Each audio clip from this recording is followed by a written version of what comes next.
Imagine a man sitting in a golden chair, his eyes closed, visualizing mountains of glittering gold coins stacked before him in his mind's eye. He sees every detail with crystalline clarity: the weight of each coin, the lustrous shine, the satisfying clink as they cascade through his imaginary fingers. He sits there for 10 years, perfecting his vision, refining his mental image until it becomes more real to him than the world around him. And then he starves to death, his body wasting away while his mind clutches phantom riches. Now shift your vision to a miner, knee-deep in freezing mud, swinging his pickaxe with brutal force against unyielding stone.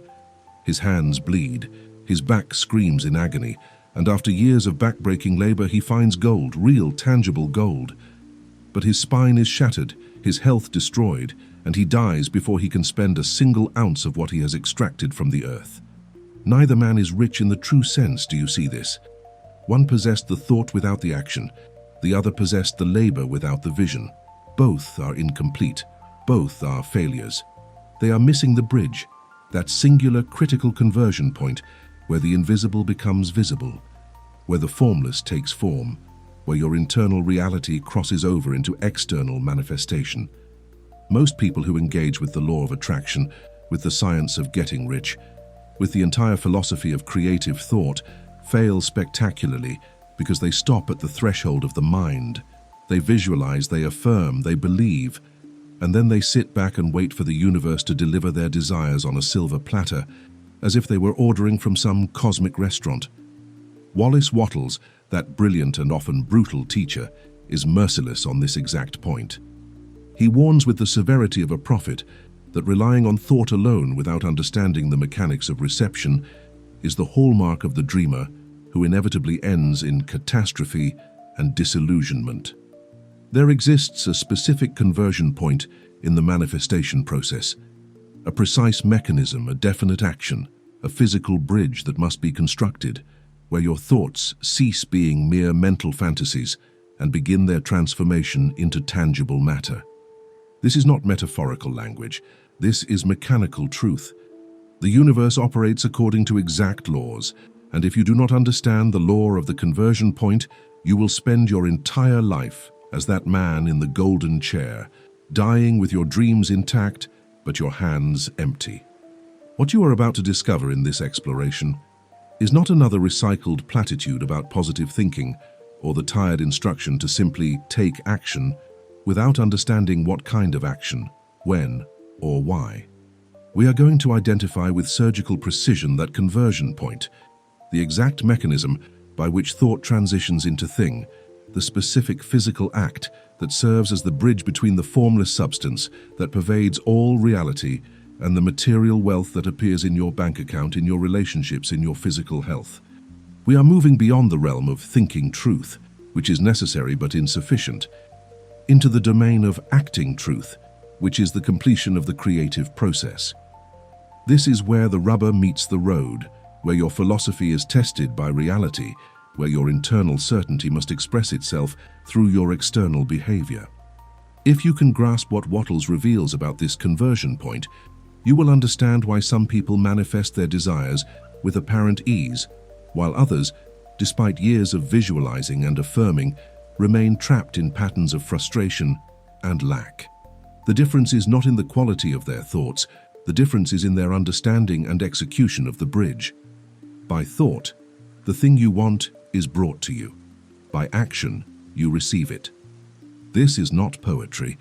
This is the most critical equation in Wallace Wattles' entire philosophical architecture.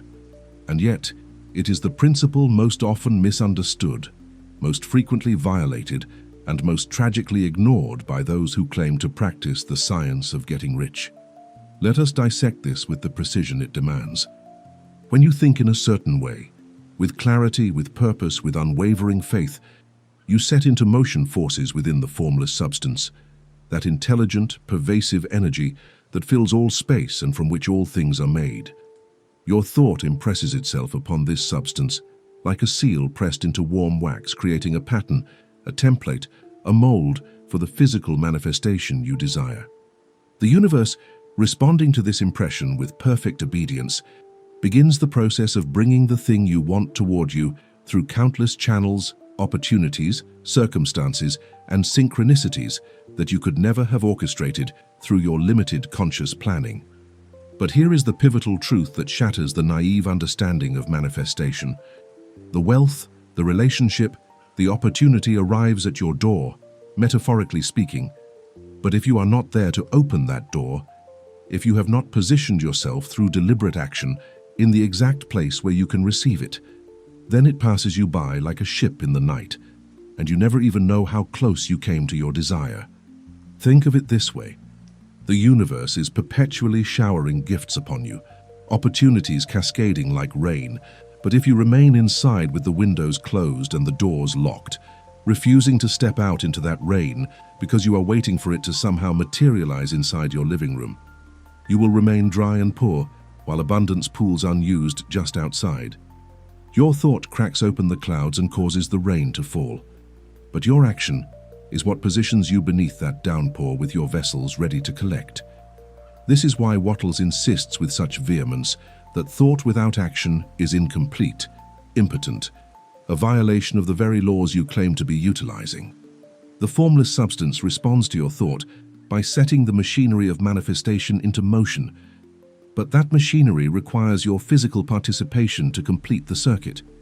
You are not a passive recipient in this process. You are an active co-creator, and the universe cannot override your free will by forcing wealth into your hands while you sit motionless. The law requires your consent, your participation, your physical movement into alignment with what is being brought to you. Consider the person who visualizes a new job, affirms their worthiness for better employment, holds the feeling of satisfaction and success in their consciousness with admirable consistency, and then never updates their resume, never applies to positions, never reaches out to contacts, never physically moves their body into situations where new opportunities could present themselves. They have completed half the equation with excellence, but they have abandoned the other half entirely.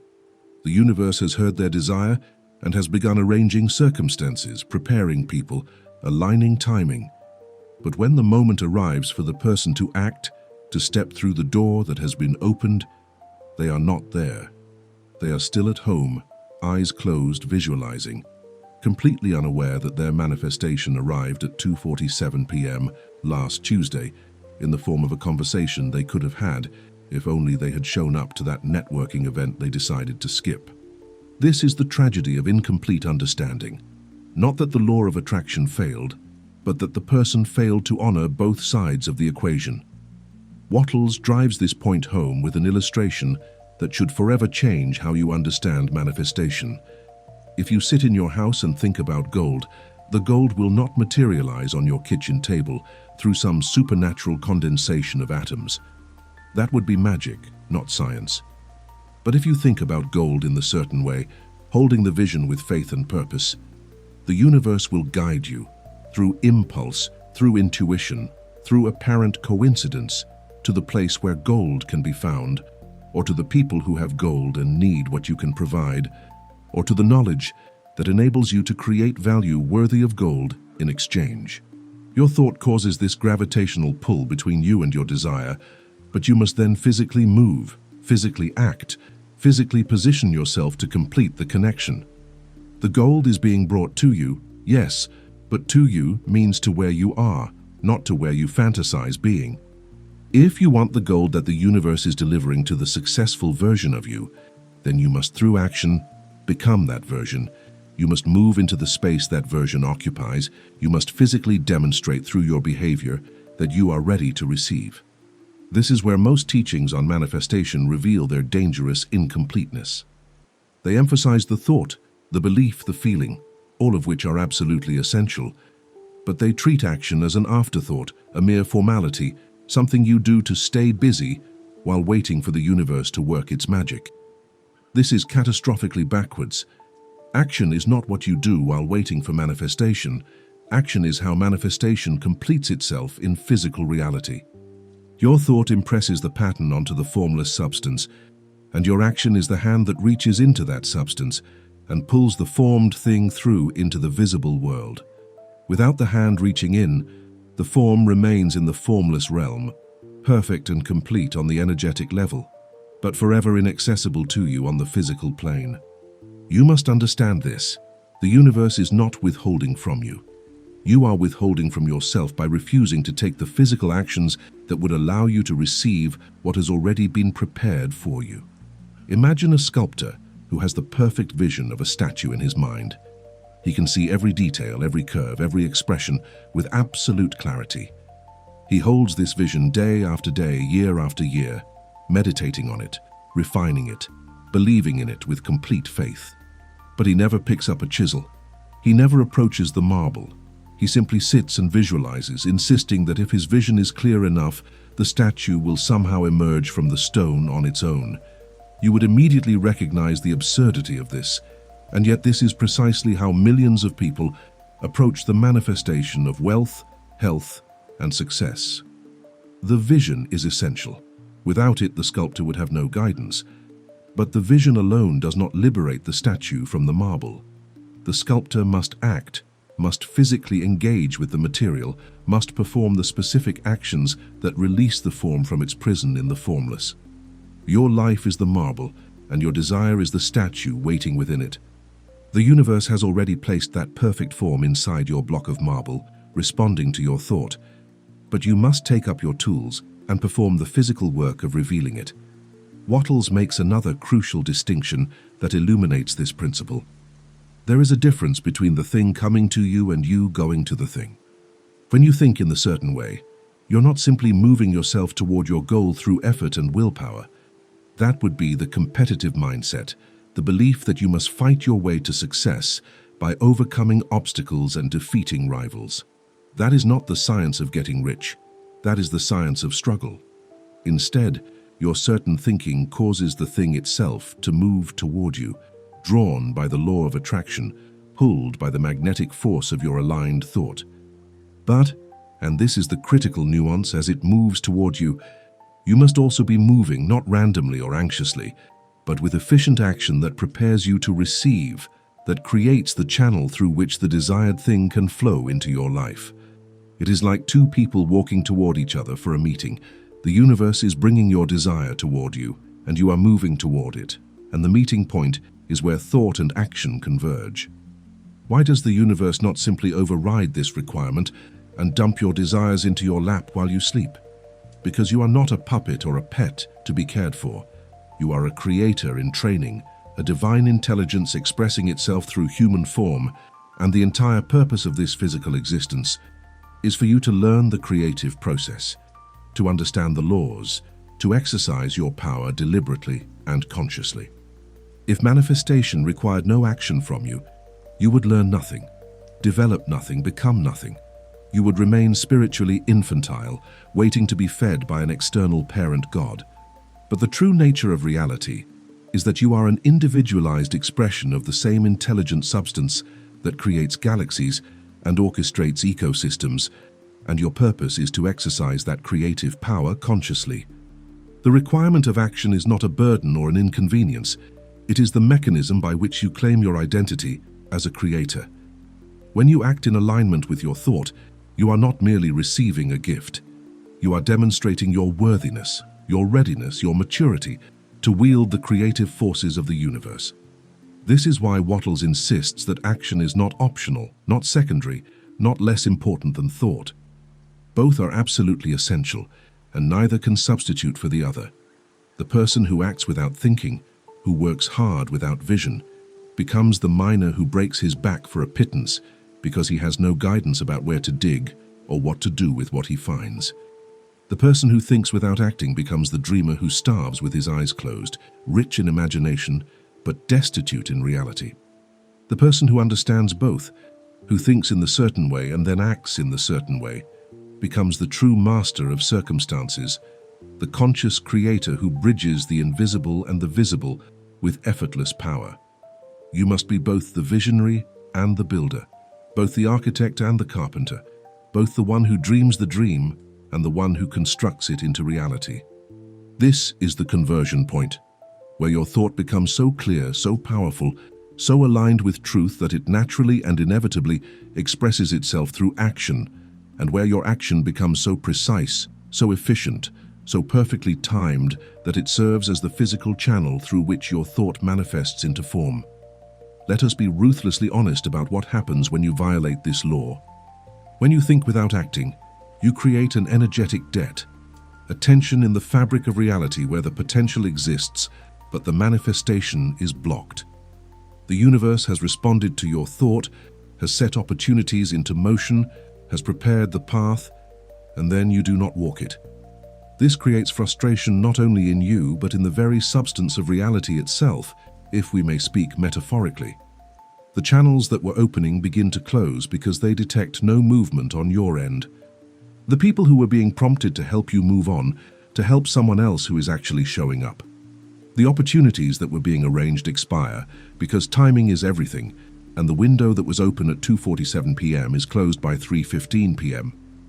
You then look around and conclude that the law of attraction does not work, that Wattles was wrong, that manifestation is a fantasy, when in truth, you simply failed to complete your part of the equation. You ordered the meal but refused to pick up your fork. You planted the seed but refused to water it.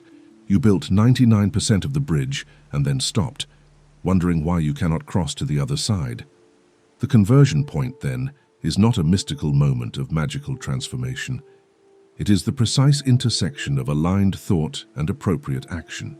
It is the moment when your internal vision finds its external expression, when your faith proves itself through works, when the invisible becomes visible because you have provided the vehicle, the channel, the physical mechanism through which it can manifest.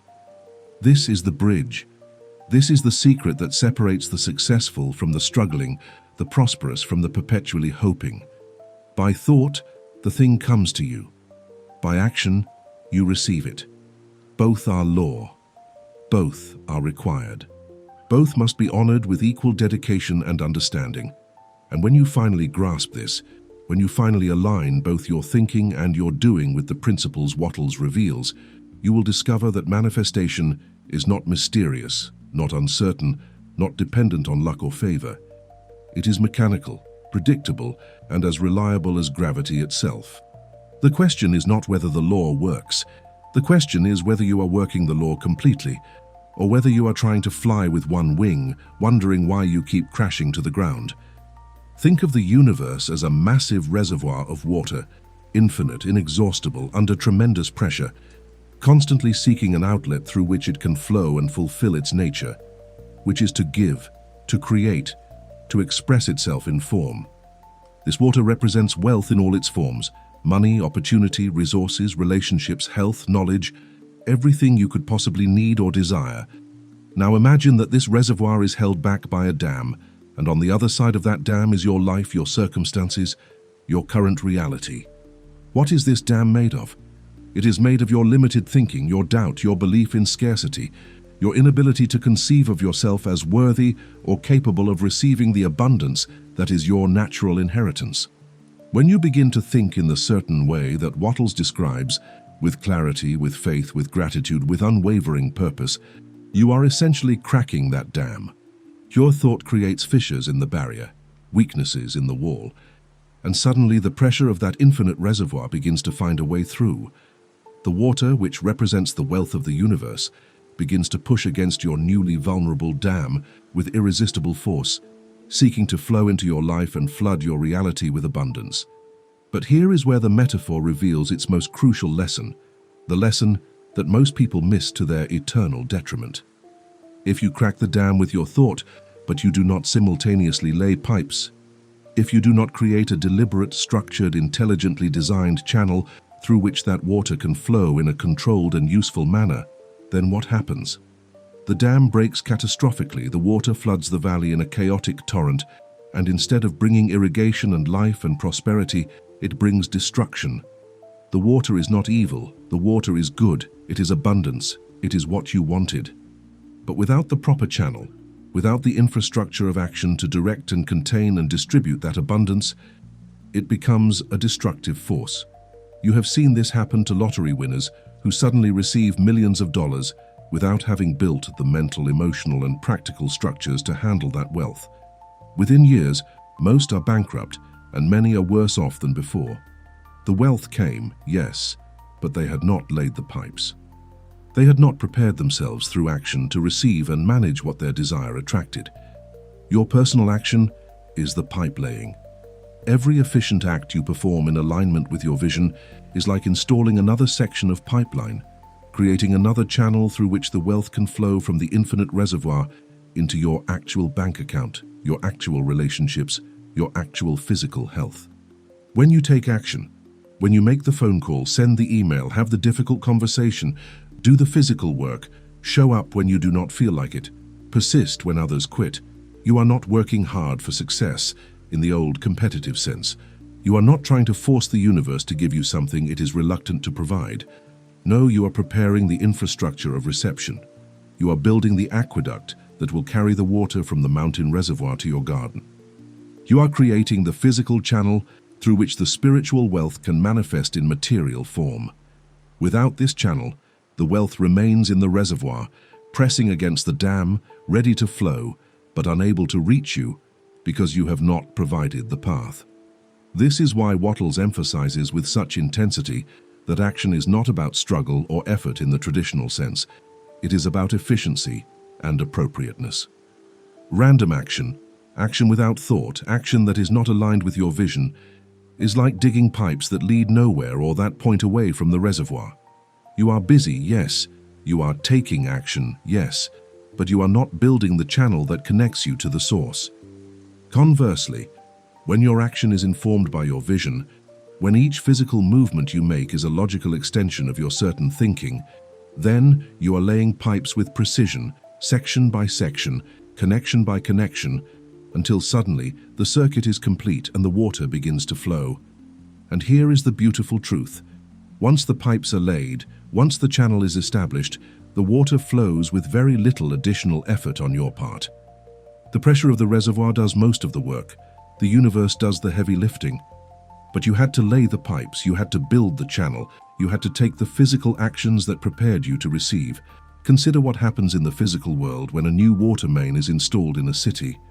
The reservoir is already full, the water is already under pressure, the resource is already available. But until someone physically lays the pipes, digs the trenches, makes the connections, and opens the valve, the people in that city remain thirsty despite living near infinite water. The water does not magically teleport into their homes because they need it or desire it. A physical infrastructure must be built to deliver it. Now you might argue, but I am not a city planner. I am just one person trying to manifest abundance. Precisely. And you are the city planner of your own life. You are the engineer of your own reality. Your thought determines the location and capacity of the reservoir, which is actually infinite and everywhere. But your thought determines your connection to it, and your action builds the infrastructure that allows the water to flow from that reservoir into your daily existence. No one else can lay your pipes. No one else can build your channel.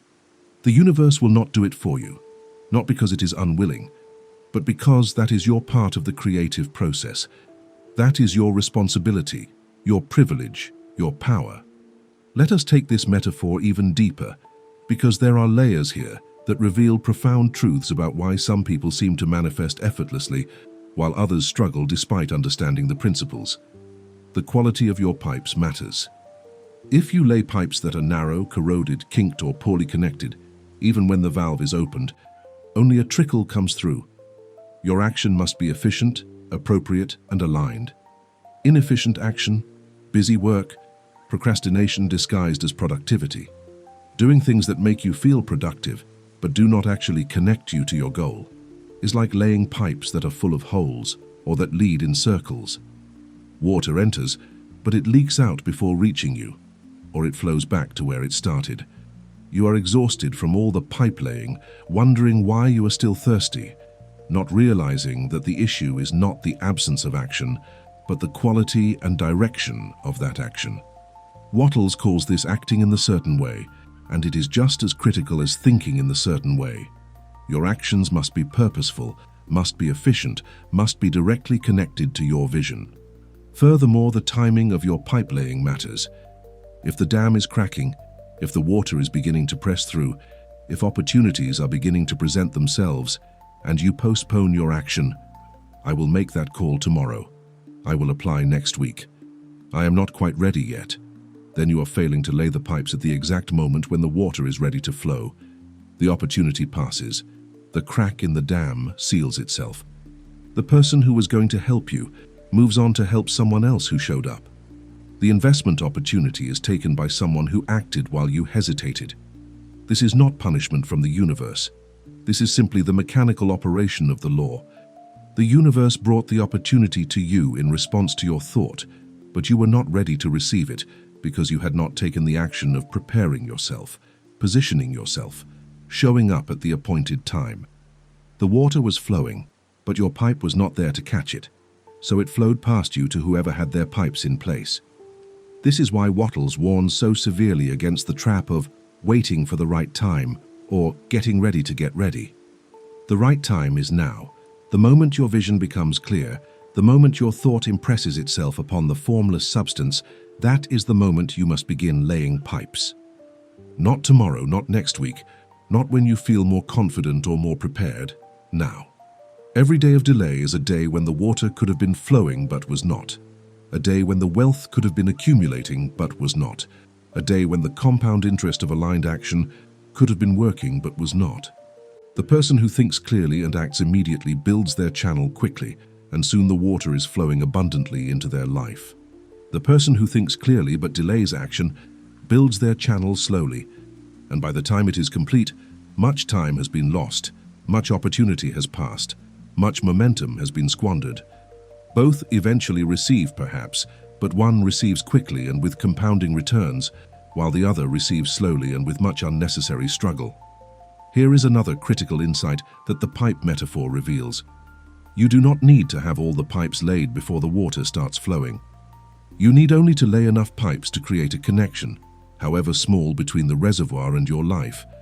Once that initial connection is established, even if it is just a thin trickle at first, the water itself helps you lay more pipes. What does this mean in practical terms? It means that your first actions might yield small results, but those small results give you resources, money, confidence, connections, knowledge, that enable you to take bigger actions, which yield bigger results, which enable even bigger actions in an upward spiral. You do not need to have everything figured out. Do not need to have a perfect plan.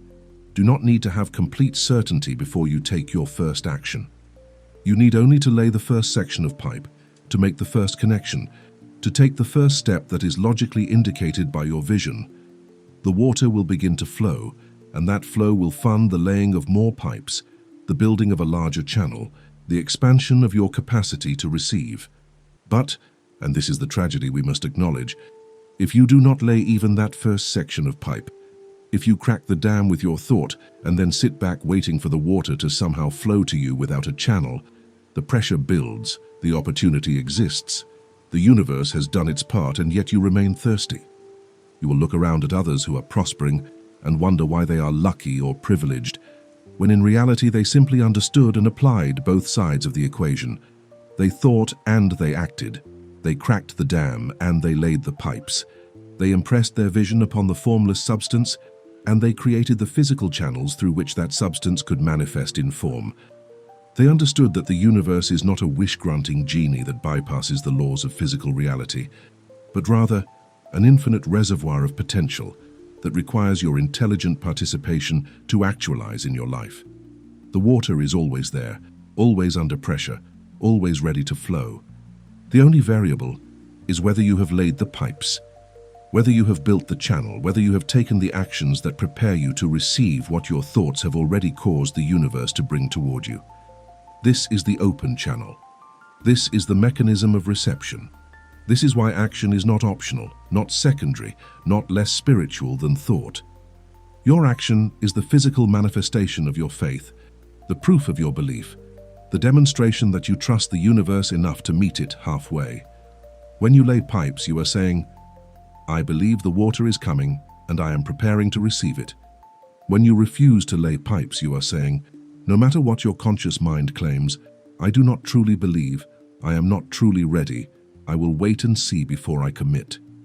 And the universe, respecting your free will, your true belief as demonstrated by your behavior rather than your words, does not force the water through. It waits for you to build the channel. It waits for you to act. It waits for you to complete your part of the bridge. And it will wait forever because the law is the law, and the law requires both thought and action, both vision and execution, both the cracking of the dam and the laying of the pipes. When you understand this completely, when you grasp it not just intellectually but in the depths of your being, you will never again wonder why your manifestations are not appearing. You will know exactly what to do.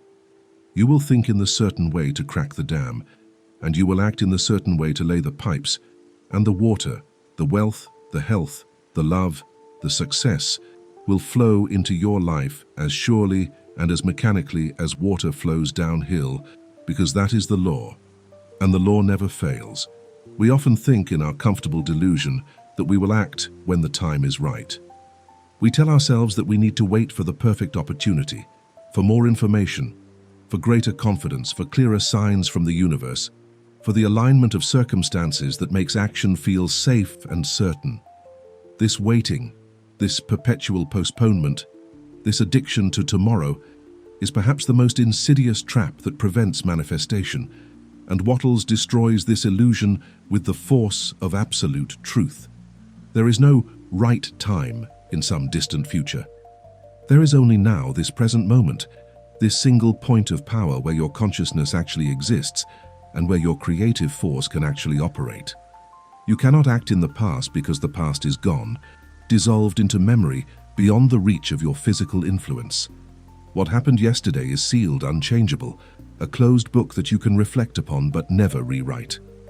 All your regrets about what you should have done, all your wishes that you had acted differently, all your nostalgia for better times are completely impotent because you cannot reach back through time and move your body in a past moment. Similarly, you cannot act in the future because the future does not exist. It is a phantom, a projection, a mental construct that your mind creates by extrapolating from present conditions, but it has no substance, no reality, no platform upon which you can stand and perform an action. When you say, "I will start tomorrow," you are not making a plan, you are making an excuse. Tomorrow never comes, because when tomorrow arrives, it has transformed into today. And if you have cultivated the habit of postponing until tomorrow, you will once again look at the action you need to take and say, "I will start tomorrow," and the cycle continues infinitely. The future is a mirage that retreats at the same speed you advance toward it, and if you are waiting for some future moment to begin acting in alignment with your vision, you are waiting for something that will never arrive. The only moment in which you can actually perform a physical action, in which your muscles can move, your hands can create, your voice can speak, your feet can walk toward your goal, is this moment now. Not the now of 5 seconds ago, which is already past, not the now of 5 seconds from now, which does not yet exist, but the razor's edge of the present instant, which is the only point where you have any power whatsoever. Wattles understood this with a clarity that most spiritual teachers miss. He recognized that the habit of postponement, of living mentally in the future while your body remains idle in the present, is not just a minor character flaw or a matter of poor time management. It is a complete violation of the laws of creation. The universe can only deliver to you in the present moment. Opportunities appear now, not tomorrow. The person you need to meet crosses your path now, not next week. The inspiration that could change your life comes now, and if you are not present to receive it, if you are lost in fantasies about future action, you miss it entirely. The formless substance responds to your thought by arranging circumstances, and those circumstances manifest in real time in the present moment, requiring your immediate participation. When you postpone, when you say "not now, later," you're essentially telling the universe that you are not ready, that you do not truly believe, that you do not trust the process enough to act when the door opens. And the universe, respecting your declaration as demonstrated by your behavior, closes that door and moves on. Consider the psychological mechanism beneath this trap of tomorrow. Why do we postpone? Because action in the present moment requires us to confront our fear, our doubt, our uncertainty. As long as we keep our dreams in the future, they remain safe, perfect, untested by reality. We can maintain our self-image as someone who will be successful, without having to risk the possibility of failure that comes with actually trying. The person who says, "I will start my business next year," gets to enjoy the ego gratification of seeing themselves as a future entrepreneur without having to face the discomfort, the uncertainty, the hard work of actually starting a business today. But this is not manifestation. This is masturbation. It is mental self-pleasure that produces no offspring, no real result, no change in your circumstances. You feel momentarily satisfied by your beautiful plans and your noble intentions, but when you open your eyes, you are still in the same place, with the same problems, living the same life you claimed you wanted to change. The trap of tomorrow allows you to maintain the comfortable illusion that you are on a path to success while never actually walking that path. Wattles demands that you destroy this comfortable illusion. He insists that if you have a clear vision, if you have thought in the certain way and know what you want, then the very next thing you must do is act. Not plan to act, not prepare to act, but actually act in some way that is aligned with your vision and possible in this present moment. You may not be able to complete your entire goal today, but you can take one step. You can make one phone call. You can write one page. You can have one conversation. You can do one thing that moves you incrementally closer to your desire. And that one thing must be done now, not because there is some arbitrary urgency, but because now is the only moment in which action is possible. Every now that passes without aligned action is a moment forever lost, a slot in the machinery of manifestation that remains empty, a brick that was not laid in the bridge you are supposedly building. And when enough of these moments accumulate, when you have spent weeks or months or years perpetually postponing to a tomorrow that never comes, you look at your life and wonder why nothing has changed, not realizing that nothing has changed because you have changed nothing. You have only thought about change while remaining behaviorally static. The trap becomes even more insidious when you spiritualize your inaction.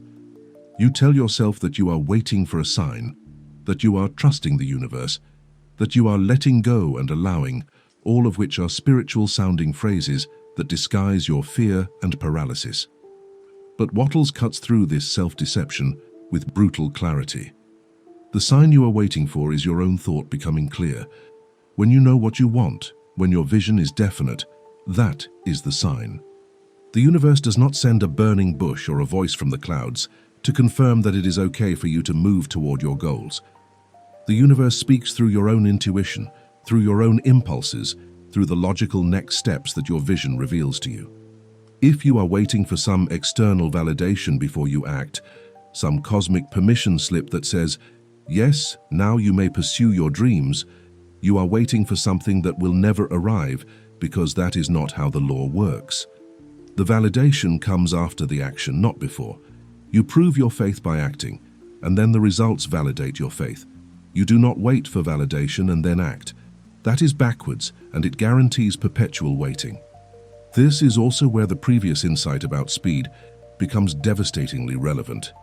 If you understand that wealth is created and received in the present moment, and if you understand that the only moment in which you can act is now, then it follows logically that the speed of your manifestation is directly proportional to how quickly you move from thought to action, how efficiently you utilize each present moment.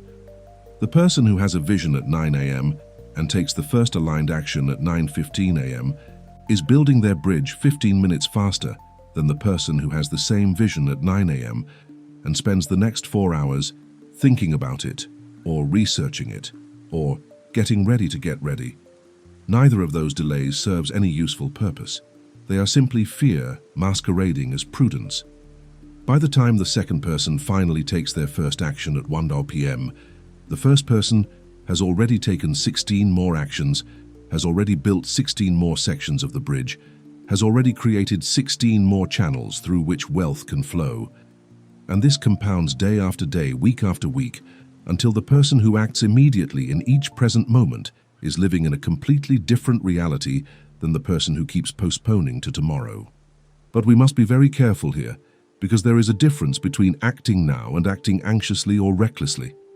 Wattles is not advocating panic or frantic motion. He is not suggesting that you run around taking random actions just to feel like you are doing something. The key is the efficient act, which we will explore in even greater depth. But the core principle is this. In each present moment, there is usually one action that is most aligned with your vision, most likely to move you toward your goal, most efficient in terms of the ratio between effort and result. Your job is to identify that action through your clear thinking and then to perform it immediately, without hesitation, without second guessing, without waiting for more certainty. This is not recklessness. This is decisiveness. This is not anxiety. This is clarity in motion. You think, you identify the action, you perform the action, and you do this in a continuous flow, moment by moment, now by now, building your bridge one efficient act at a time. The liberation that comes from understanding this is profound. When you truly grasp that you can only act now, that tomorrow is an illusion, that the present moment is the only point of power, you stop wasting energy on regret about the past and anxiety about the future. All your energy becomes concentrated in this moment, where it can actually accomplish something. You stop asking, when should I start, and start asking, what can I do right now? You stop waiting for permission from the universe and start acting on the impulses and inspirations that are the universe's way of guiding you. You stop living in your head, endlessly planning and preparing, and start living in reality, where your hands move, where your voice speaks, where your actions create tangible change. This is the only way manifestation completes itself. The thought creates the potential, but the action in the present moment actualizes it. The bridge begins in your mind, but it is built now, in a series of present moments where you choose action over postponement, where you choose movement over waiting, where you choose to honor the only time that actually exists. And here is perhaps the most devastating truth.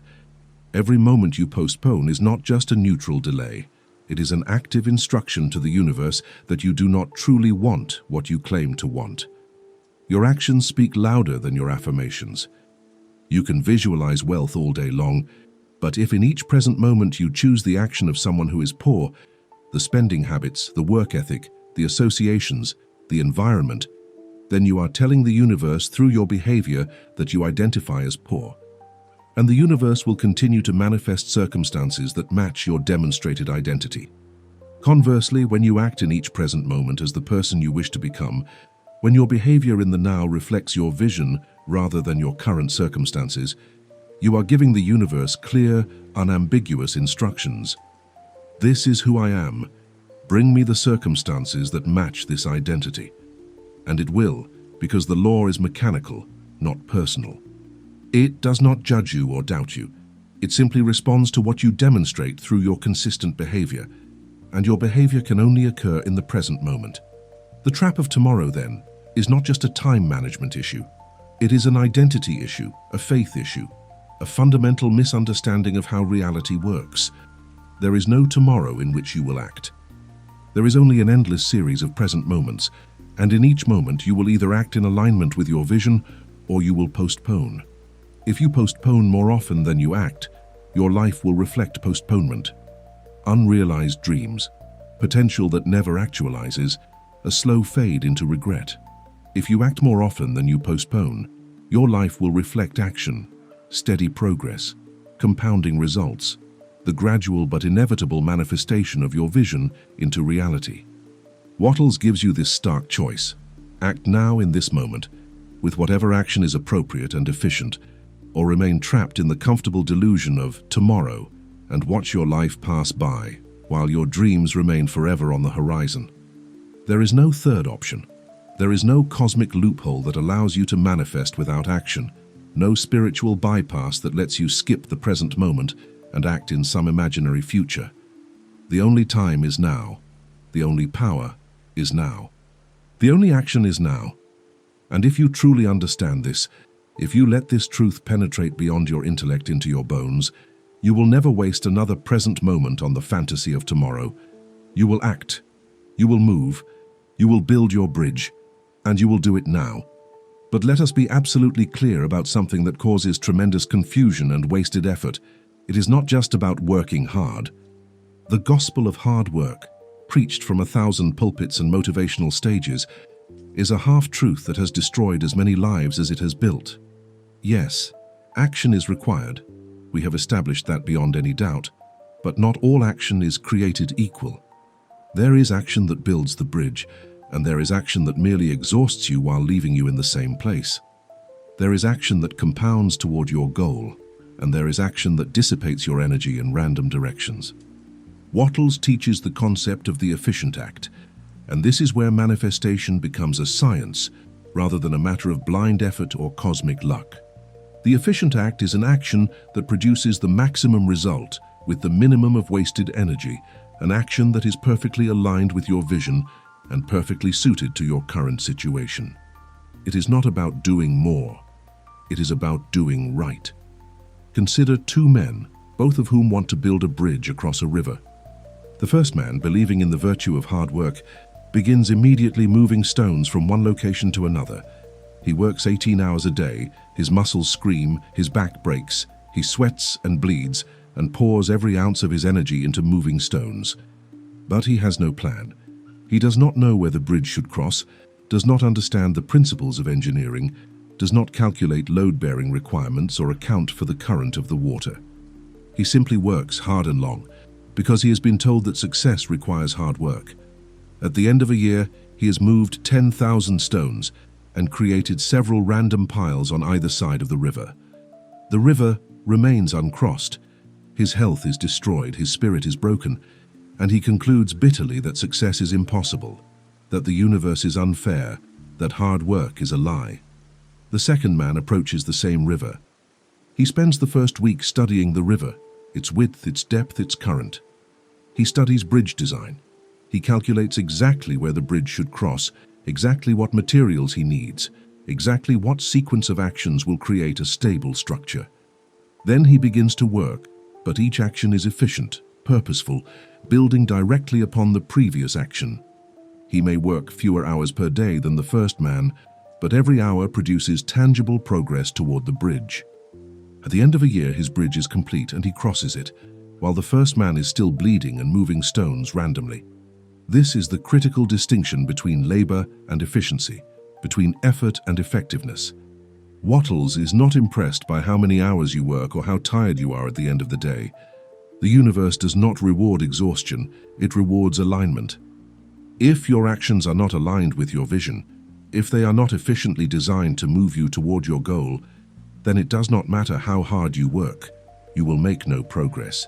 You will be the man moving stones randomly, wondering why no bridge appears. The efficient act, then, is an act that is born from clear thought. You must first think in the certain way to establish what you want and where you are going. Then and only then can you identify which actions will efficiently take you there. Action without thought is chaos. Thought without action is paralysis. But thought followed by efficient action is creation itself, the bridge being built with precision and speed. Every action you take falls into one of two categories, success or failure. This may seem harsh, even cruel, but it is mechanically true. An action either moves you toward your goal, success, or it does not, failure. An action either builds the bridge, or it wastes your time and energy. Now, Wattles is not saying that if an action does not produce immediate visible results, it is a failure. Some actions plant seeds that will not sprout for weeks or months. Some actions create connections that will not bear fruit until the time is right. These are still successes because they are aligned with your vision and appropriate to the moment. The failure is not in the result being delayed. The failure is in the action being inefficient, misaligned, or unnecessary from the beginning. For example, if your goal is to build a successful business and you spend 3 hours perfecting the font on your business card before you have even made your first sale, that is an inefficient act. It may feel productive, it may keep you busy, but it is not building the bridge. It is moving stones randomly. The bridge between thought and thing, then, is built by stringing together as many successful, efficient acts as possible in a single day. Not as many actions as possible, as many efficient actions as possible. This is why the person who takes 5 perfectly aligned actions in a day often makes more progress than the person who takes 50 random actions. Quality over quantity, efficiency over effort, alignment over activity. Your goal each day is not to feel busy or to appear productive to others. or to exhaust yourself so you can feel you deserve success. Your goal each day is to identify the actions that will most efficiently move you toward your vision, and then to execute those actions immediately in the present moment, with full focus and intention. When you do this consistently, when you wake up, clarify your vision through thought, identify the efficient acts for the day, and then perform them without delay or distraction, you are building your bridge at maximum speed. You are laying pipes with precision. You are creating a channel through which wealth can flow with minimal resistance. Let us examine what makes an action efficient. First, it must be aligned with your vision. If your vision is to become a successful writer, then an efficient action might be writing, studying the craft, reading great literature, submitting your work, networking with other writers. An inefficient action would be reorganizing your desk for the fourth time, researching what kind of notebook Hemingway used, or endlessly tweaking your author bio before you have written a single chapter. Do you see the difference? Both sets of activities can consume time and make you feel like you are working on your goal, but only the first set actually builds the bridge. Second, an efficient action must be appropriate to your current situation. If you are just beginning your writing career, an efficient action is not trying to secure a meeting with a major publisher. That is premature and will likely result in rejection and discouragement. An efficient action for a beginner is to write every day, to finish a complete manuscript, to learn the craft. You build the bridge section by section, not by trying to jump to the other side before the bridge exists. Third, an efficient action produces the maximum result with minimum wasted energy. This is not about laziness. This is about leverage. If you can make one phone call that opens 10 doors, that is more efficient than knocking on 100 doors individually. If you can create one piece of content that reaches 1,000 people, that is more efficient than having 1,000 individual conversations. You are looking for the actions that have leverage, that create compound effects, that set other things in motion. These are the actions that build the bridge quickly. The inefficient act is the one that feels like work, but produces minimal results. Busy work, administrative tasks that could be delegated or eliminated, perfectionism about details that do not matter, activities that make you feel productive, but do not actually create value or progress. You must be brutally honest with yourself about which category your actions fall into. The ego loves inefficient action because it provides the appearance of effort without the risk of real results. The spirit demands efficient action because it is committed to actually crossing to the other side. Now here is where this teaching becomes even more powerful. When you consistently perform efficient acts, you build momentum. Momentum is a force multiplier.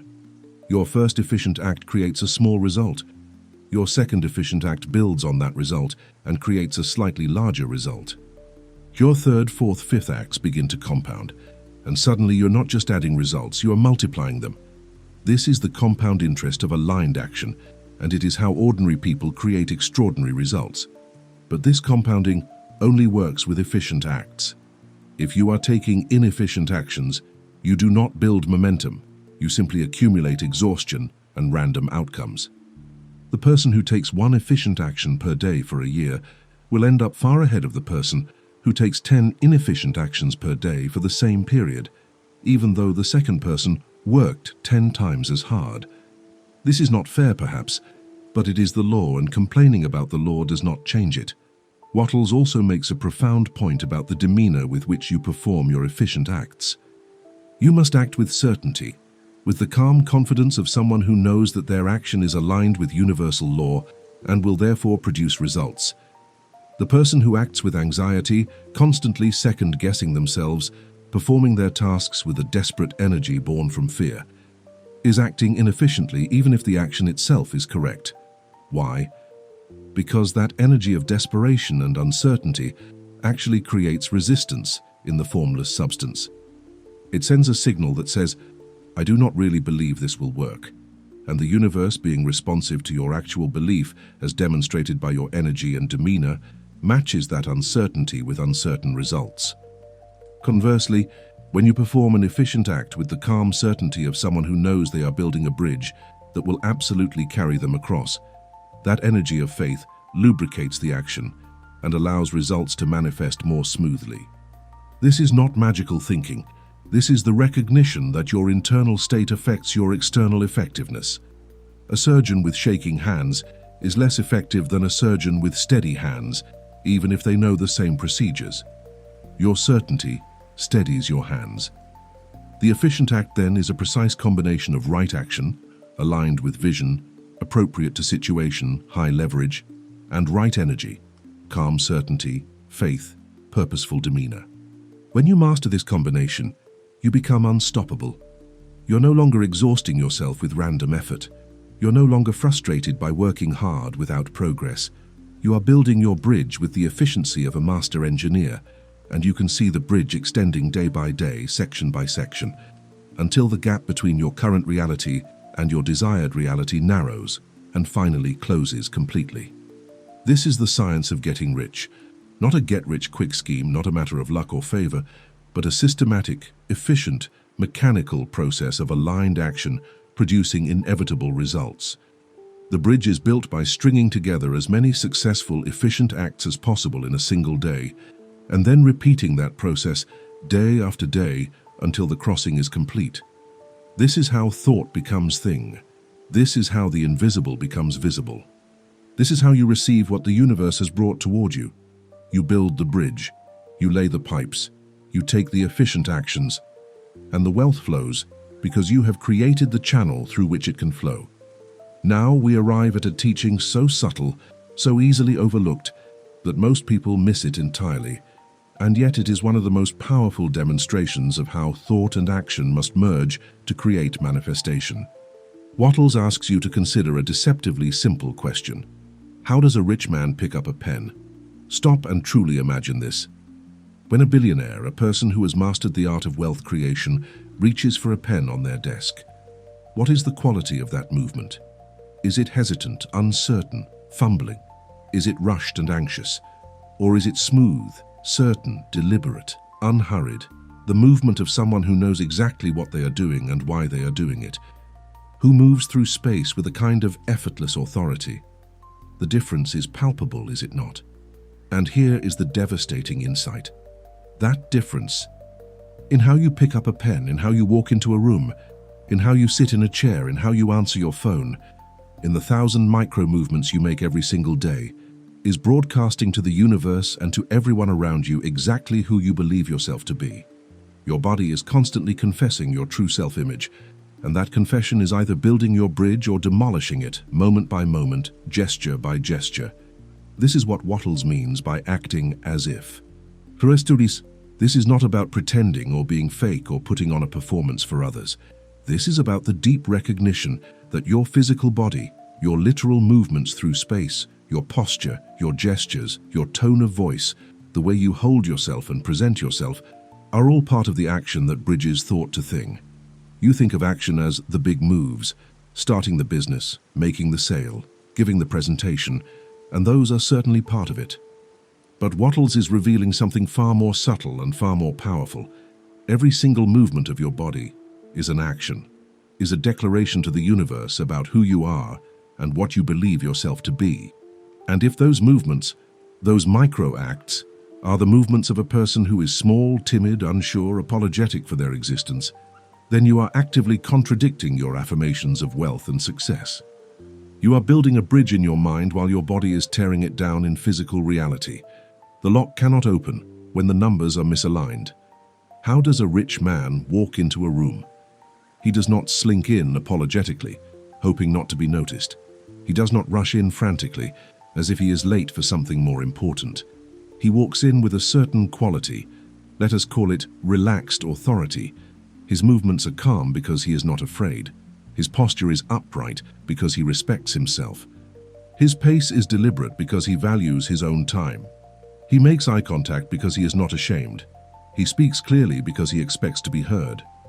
These are not learned behaviors that he consciously performs. These are the natural expression of his internal self-image. He believes himself to be valuable, worthy, successful, and his body simply expresses that belief through 1,000 unconscious signals. Now, what if you, regardless of your current bank balance, began to consciously adopt those same qualities in your movements? What if you walked, sat, spoke, and moved with the same calm authority that a successful person naturally possesses? You would be performing the physical act that Wattles is describing. You would be physically embodying your vision rather than your current circumstances. This is profound, and it is where most people's manifestation practice fails. They do the mental work. They visualize, they affirm, they hold the feeling of success in meditation, but then they get up from their meditation and immediately resume moving through the world with the posture and gestures of a defeated person. They slouch, they speak quietly and apologetically, they dress carelessly, they allow themselves to be interrupted and disrespected. They move through space as if they are trying not to take up too much room, as if they are apologizing for existing. And all of this, every micro-movement, is an action, is a signal, is an instruction to the universe. I am small, I am unimportant, I do not deserve much. And the universe, being perfectly responsive, says, yes, you are correct, and continues to deliver circumstances that match that demonstrated belief. You cannot think one thing and act another and expect the universe to respond to your thoughts. The universe responds to what you demonstrate, and your body demonstrates your truth more accurately than your words or even your conscious thoughts. The correction, then, is to act as if you have already outgrown your current environment. Not as if you are trying to impress others, not as if you are performing a role, but as if you genuinely believe yourself to be the person you are visualizing. This is not pretense. This is alignment.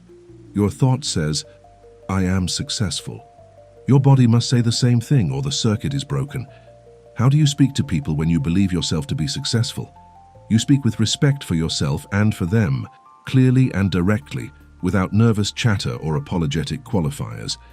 How do you carry yourself when you believe yourself to be valuable? You stand upright, you take up the space you need, you move with purpose rather than scurrying anxiously. How do you dress when you respect yourself? You present yourself well, not extravagantly, but with care, with attention to detail, in a way that says, I value myself.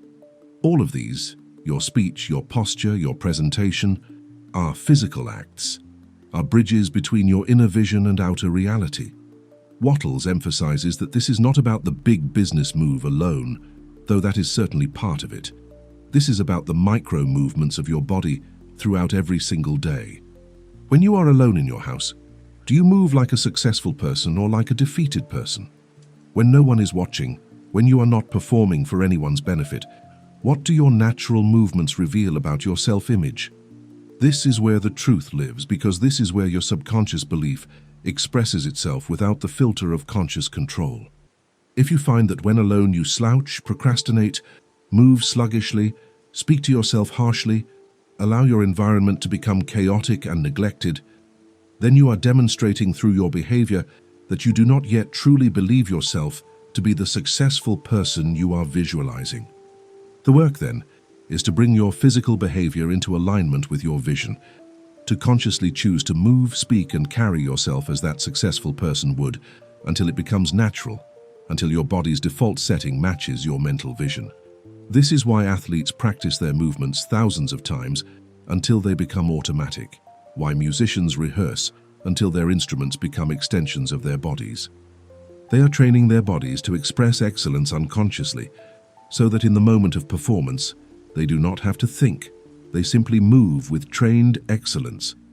You must do the same with the movements of wealth and success.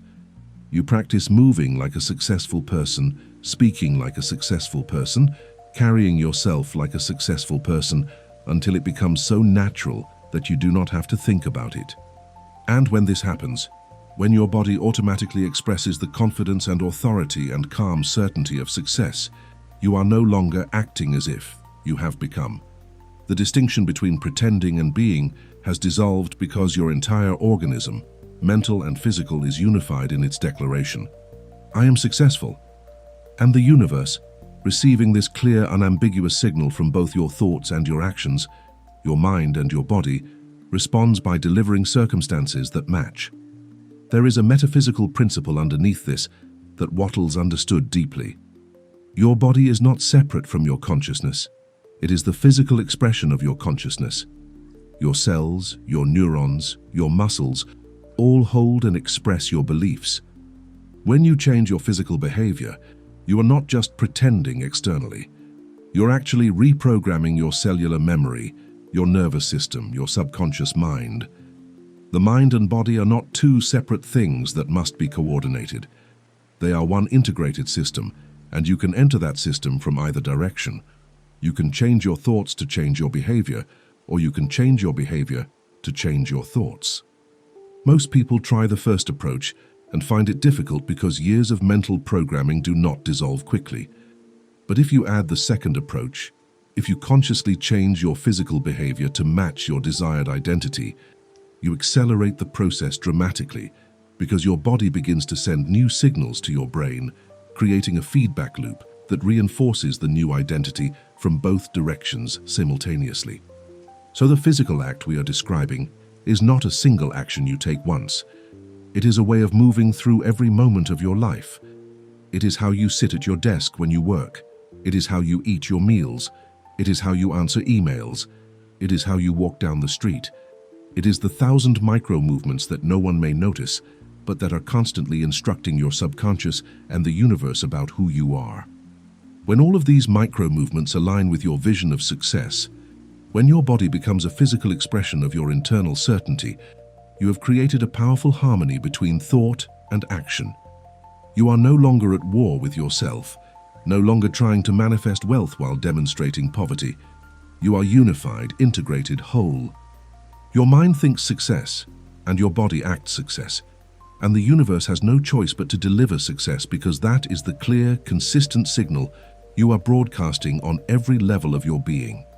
This is the physical act that bridges thought to thing, not a single grand gesture, but the accumulation of 1,000 aligned micro movements, the consistency of physically embodying your vision regardless of your current circumstances, the unwavering commitment to move through the world as the person you intend to become until you discover, perhaps without even noticing the exact moment of transition, that you have become that person, and the external circumstances have simply arranged themselves to match. But there is another dimension to this physical act that Wattles considers absolutely critical, and it is encapsulated in a phrase that might initially seem paradoxical. You cannot be promoted to a bigger place until you have overfilled your small place. Read that again and let it penetrate deeply, because this is where most people's ambitions derail. They look at their current position. Perhaps they are in a job they consider beneath them. Perhaps they are in circumstances that feel limiting.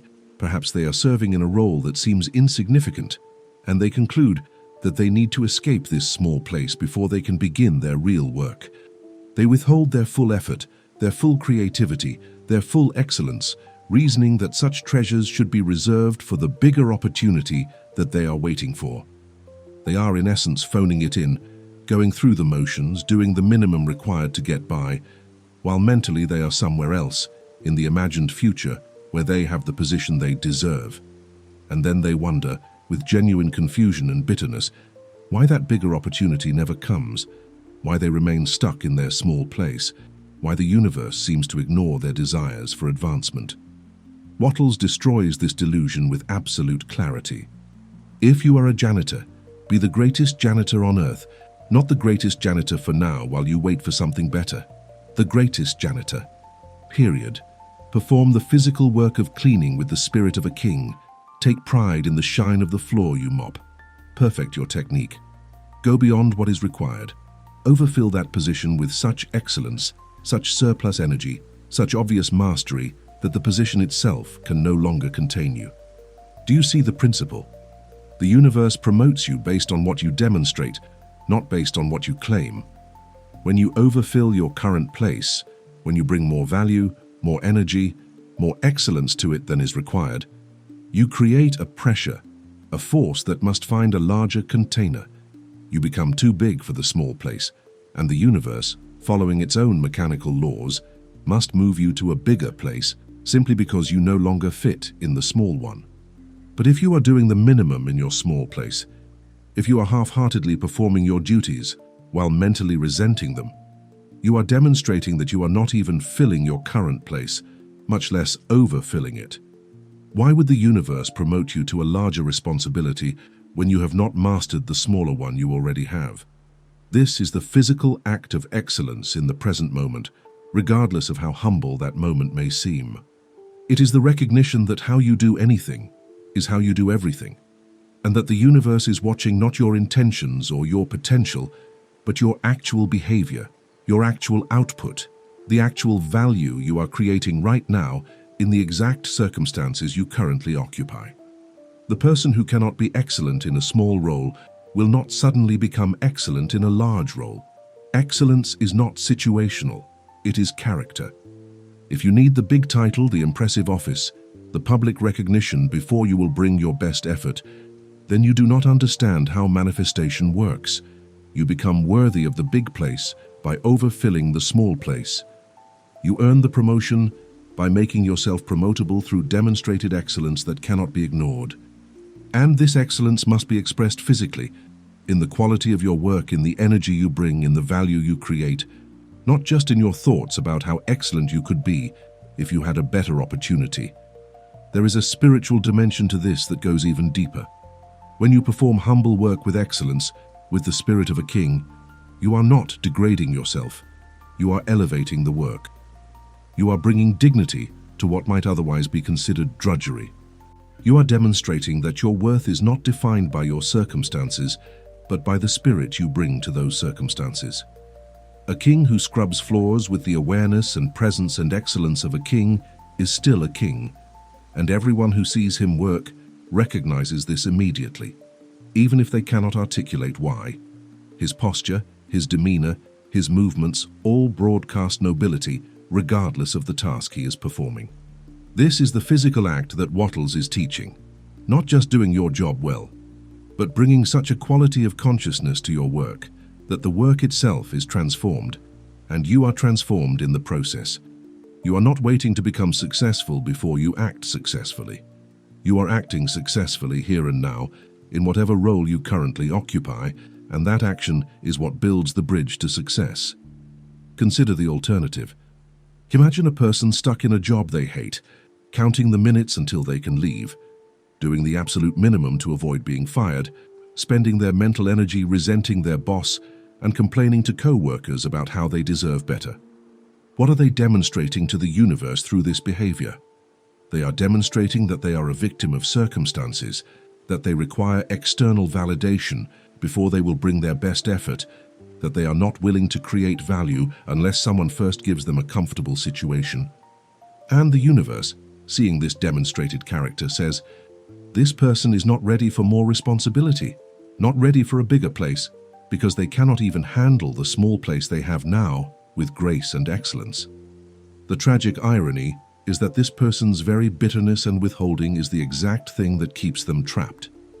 If they would simply shift their energy, not quit the job, not wait for a better situation, but start bringing excellence and gratitude and surplus value to the job they have now, the universe would respond by creating pathways to something better, because they would have demonstrated the character worthy of better.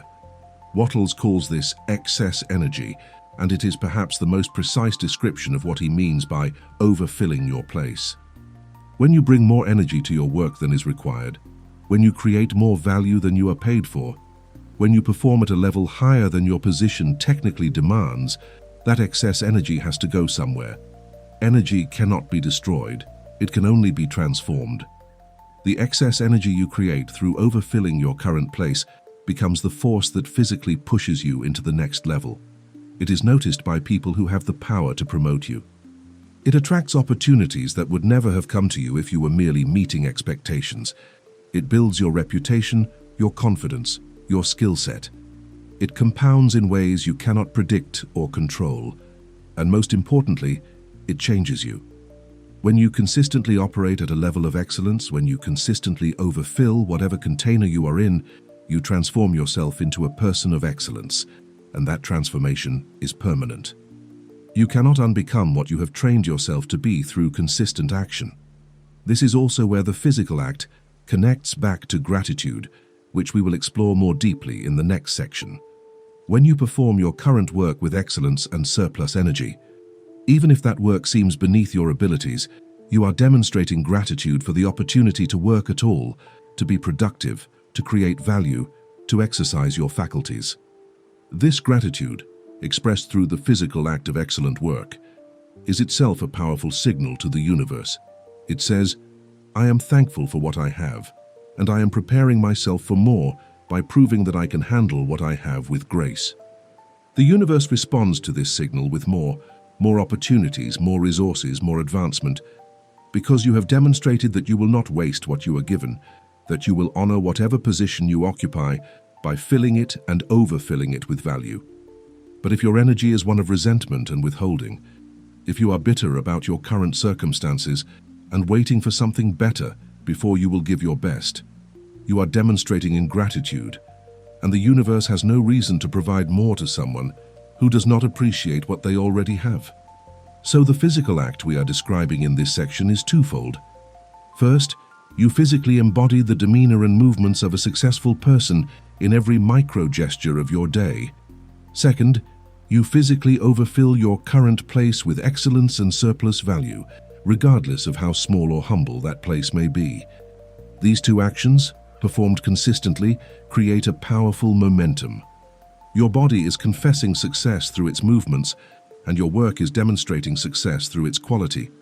And these two streams of physical action merge to create an overwhelming signal to the universe.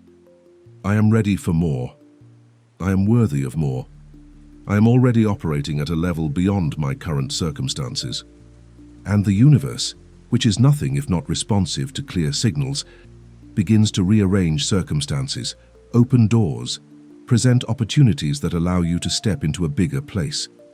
Not because you demanded it, not because you felt entitled to it, but because you demonstrated through your physical actions that you had already outgrown your small place and needed a bigger container to hold the value you were creating. This is the law. This is the bridge.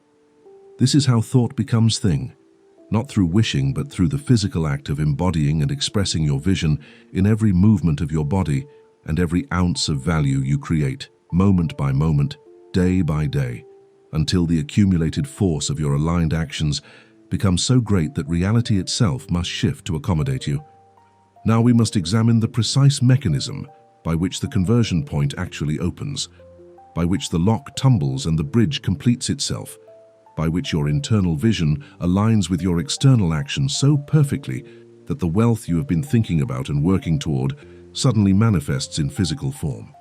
Wattles uses a metaphor so precise, so mechanically accurate, that once you grasp it, you will understand why some people's manifestations succeed while others fail, despite seemingly doing everything right. He compares the manifestation process to a combination lock. A combination lock will not open no matter how much you want it to open, no matter how strongly you believe it should open, no matter how hard you pull on it or how long you wait, unless the numbers align with absolute precision. One number correct and two wrong, the lock stays closed. Two numbers correct and one wrong, the lock stays closed. All three numbers must be in perfect alignment, each tumbler in its exact position, before the mechanism releases and the lock opens. And here is the devastating parallel to manifestation. Your internal vision is one number, your physical action is another number, and the energy or spirit with which you take that action is the third number. If even one of these is misaligned, the lock does not open, and your manifestation does not materialize regardless of how much effort you pour into the other two. Let us examine each tumbler of this combination lock separately and then see how they must align. The first tumbler is your internal vision. This is the work of thought, the clarity with which you hold in your mind the picture of what you want. We have discussed this at length, but let us be clear about what constitutes a properly set tumbler here.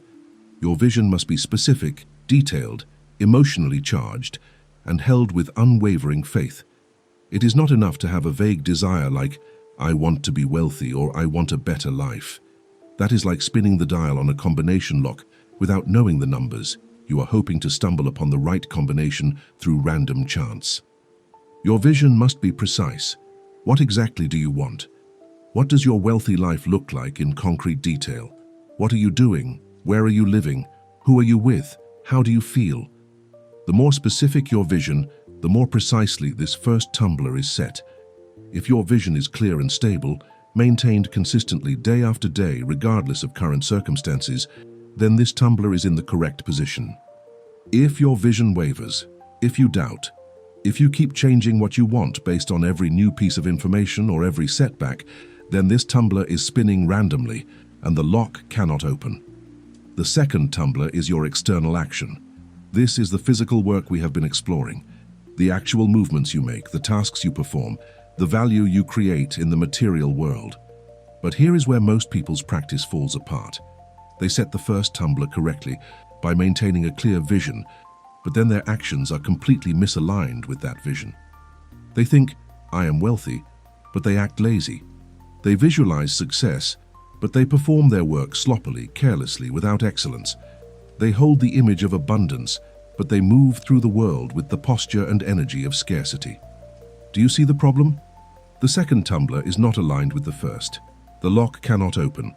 Your external action must match your internal vision with the precision of a Swiss watch. If your vision is of a successful business owner, then your actions must be the actions a successful business owner would take.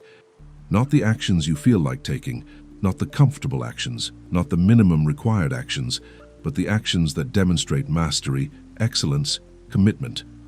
If there is even a small gap between your vision and your action, the lock does not open.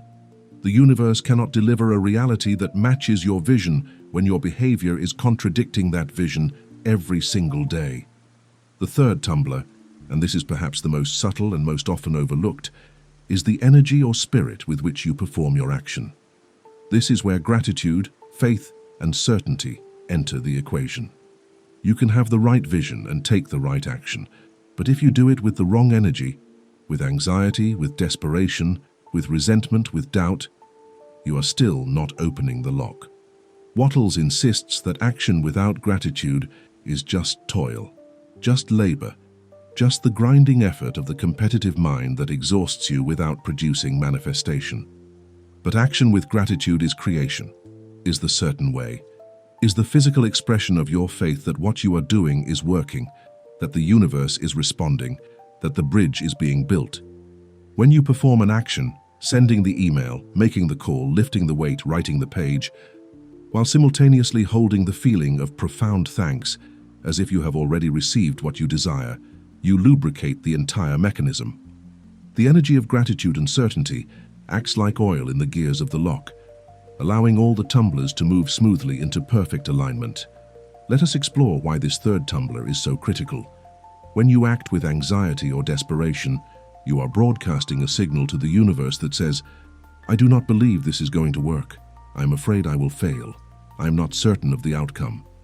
And the universe, being responsive to your actual belief rather than your stated intention, delivers circumstances that match that uncertainty. Your results become inconsistent, unreliable, frustrating, because your energy was inconsistent and uncertain.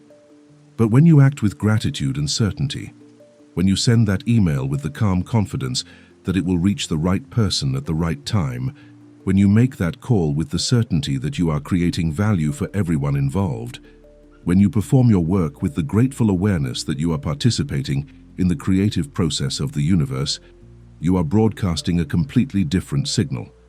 You are saying, I know this is working. I trust the process. I am grateful for what is coming. And the universe, receiving this clear signal of faith, delivers circumstances that match that certainty.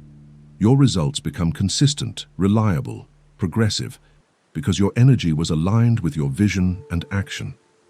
Now let us see how all three tumblers must align simultaneously for the conversion point to occur. Imagine a person whose vision is to become a published author. First tumbler, they hold a clear, specific vision of themselves as an author.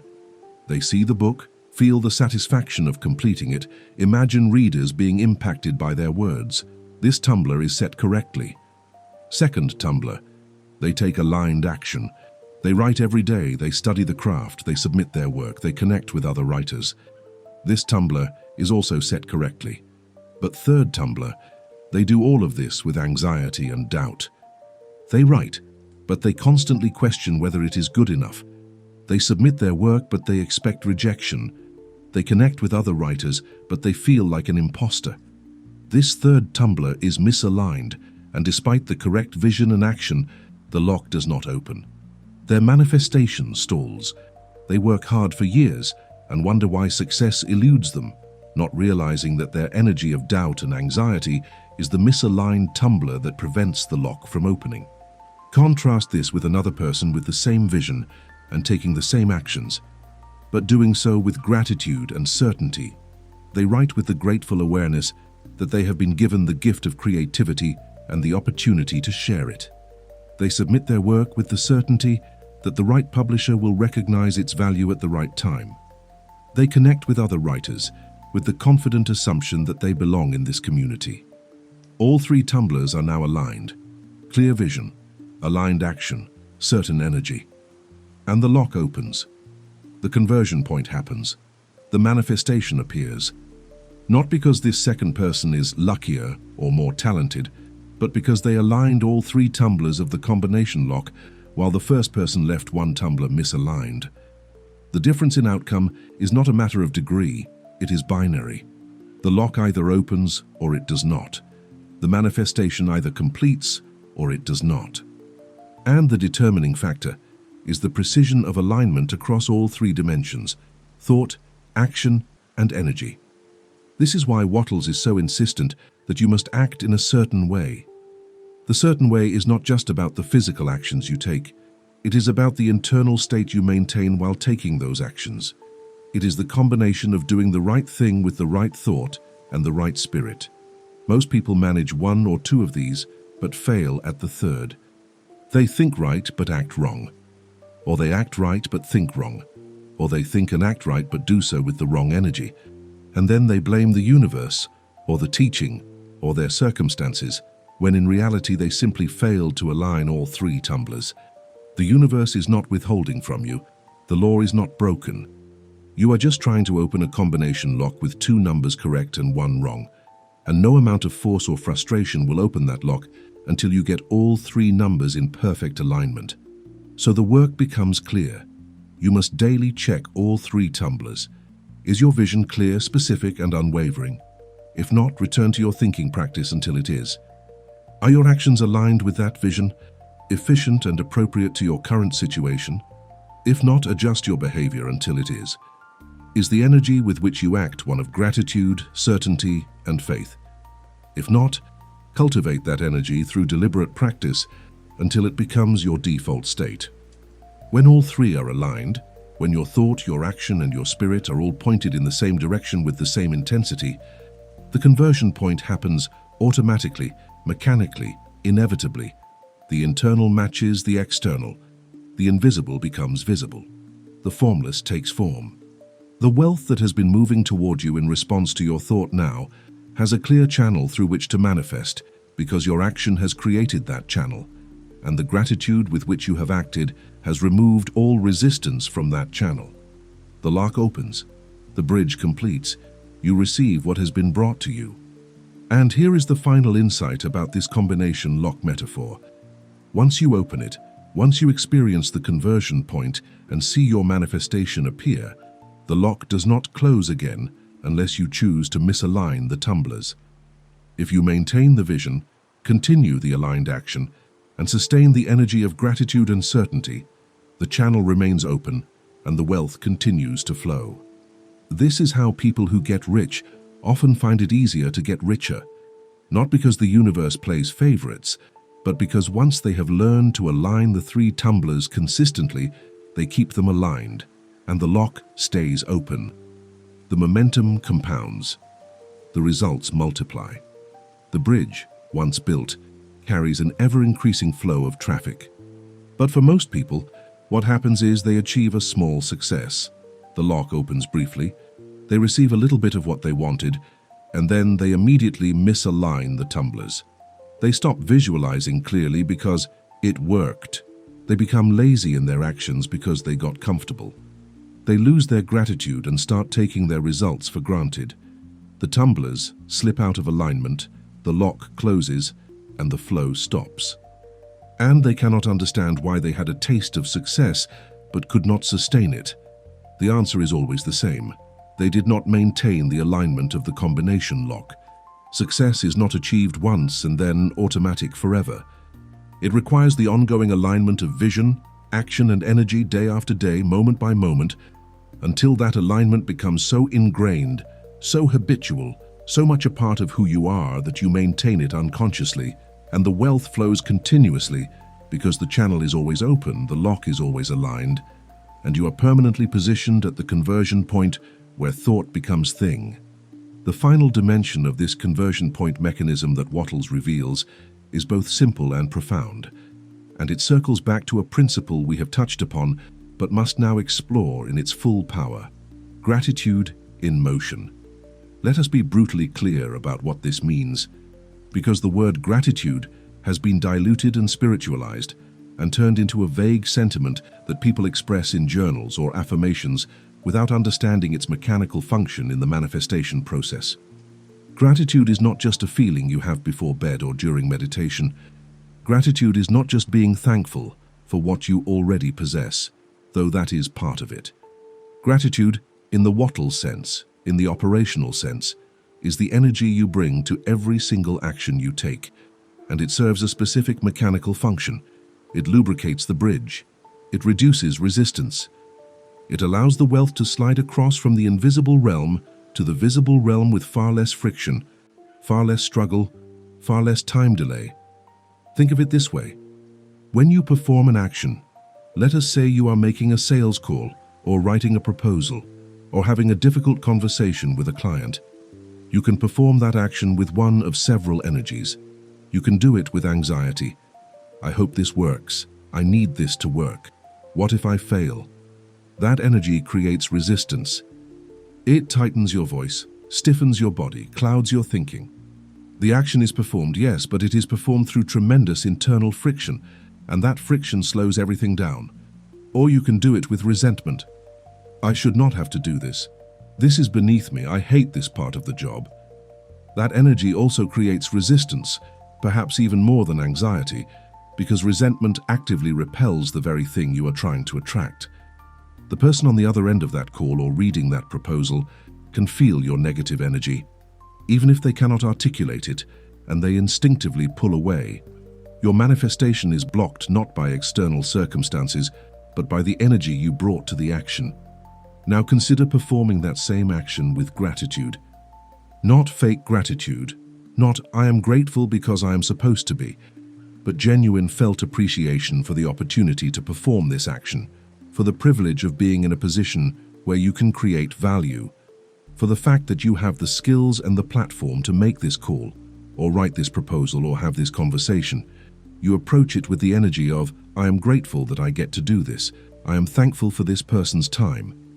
I am appreciative that I have been given the ability to serve in this way." What happens to the action when it is infused with this energy? Everything changes. Your voice relaxes and becomes more authentic. Your body opens and becomes more confident. Your mind clears and becomes more creative.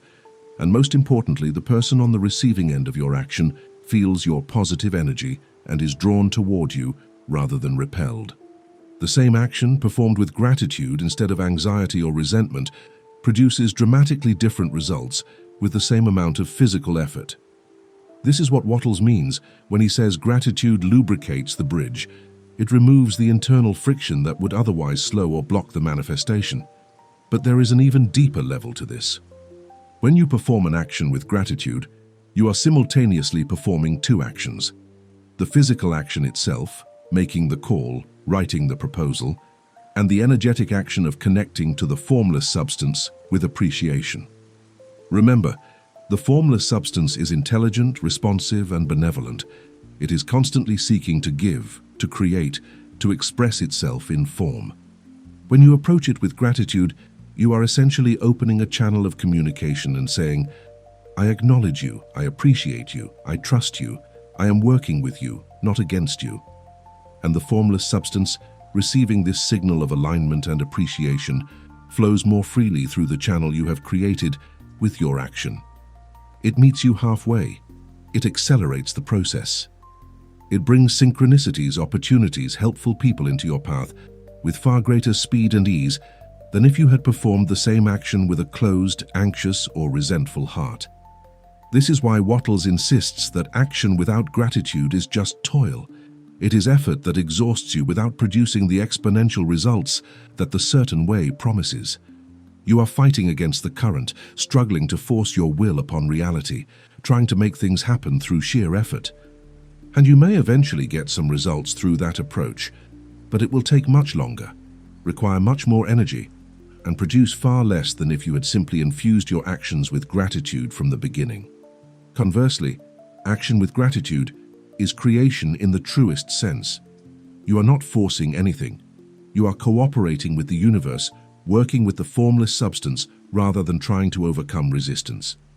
The results come more quickly, more easily, more abundantly, not because you are luckier, but because you have removed the friction that would otherwise slow the flow of manifestation. Let us examine the practical application of this.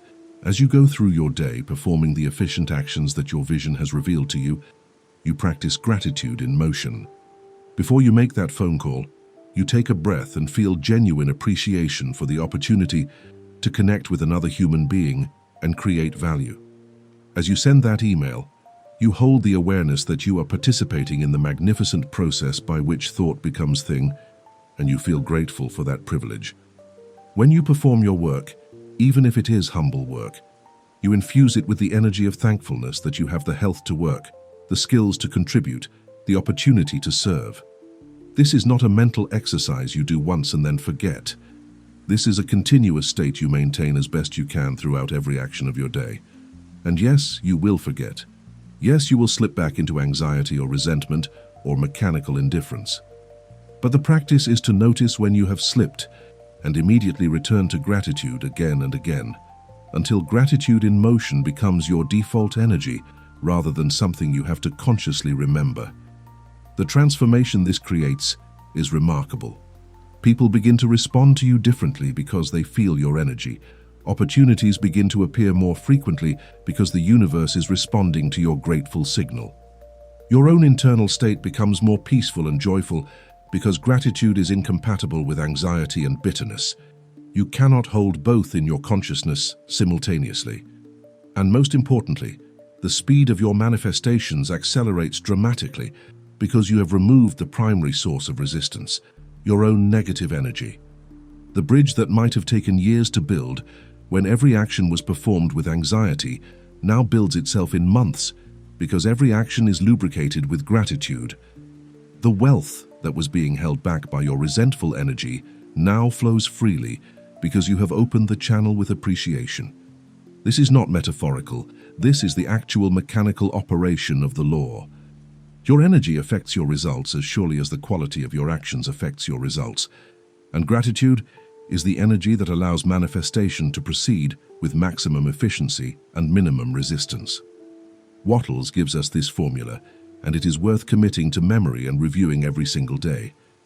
As you perform the physical act, sending the email, making the call, lifting the weight, writing the page, whatever efficient action your vision has revealed, hold the feeling of profound thanks. Not thanks for what you hope to receive, though that is part of it, but thanks for what is happening in this very moment, the privilege of action, the gift of life, the opportunity to participate in creation, the trust that the universe is responding even before you see the evidence. This gratitude, held simultaneously with your action, creates a fusion of thought and deed and spirit that is irresistible to the formless substance. You are no longer just acting, you are creating. You are no longer just working, you are worshipping in the highest sense, acknowledging the sacred nature of the creative process and your role within it. And when you approach your daily actions with this energy, this consciousness, this spirit of grateful creation, the conversion point happens not just once when your goal is finally achieved, but continuously, in small ways, throughout every day. Each grateful action becomes a mini conversion point, where a little bit of the invisible becomes visible, where a little bit of wealth crosses from potential to actual, and these mini conversions accumulate and compound until the big manifestation appears, and you realize it did not happen all at once. It happened gradually, through 1,000 grateful actions that built the bridge piece by piece until you found yourself on the other side. and the wealth you had been visualizing is now the reality you are living. You have journeyed through the mechanics, the principles, the precise operations of the bridge between thought and thing, and now we arrive at the synthesis, the integration of everything you have learned into a unified understanding of your power as a co-creator with the universe. The great insight that Wattles offers, the revelation that transforms your entire relationship with manifestation, is this: you are not a supplicant begging the universe for favors, nor are you a solitary warrior fighting against a hostile reality, but you are a partner in a cosmic collaboration, a co-creator working with forces far greater than yourself, yet entirely dependent on your conscious participation to complete their work in your life. The universe does the heavy lifting. It brings the wealth toward you. It arranges circumstances. It moves people and events according to laws you could never orchestrate with your limited human planning. But you must sign for the delivery. You must be present when the package arrives. You must open the door, extend your hand, take physical possession of what is being given to you. This metaphor of signing for the delivery captures perfectly the balance between universal power and personal responsibility that most teachings on manifestation fail to articulate. On one extreme, you have the purely materialistic view that says there is no universe helping you, no formless substance responding to your thoughts, and success is entirely a matter of your own grinding effort and competitive advantage over others. This view is exhausting, cynical, and ultimately false, because it ignores the evident reality that opportunities arise, circumstances align, and lucky breaks occur that cannot be explained by personal effort alone.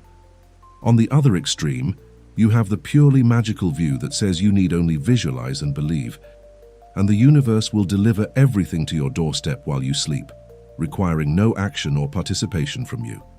This view is lazy, delusional, and ultimately devastating because it leads to a lifetime of waiting for manifestations that never appear, blaming the universe or the teaching when the failure is in the incomplete understanding and application.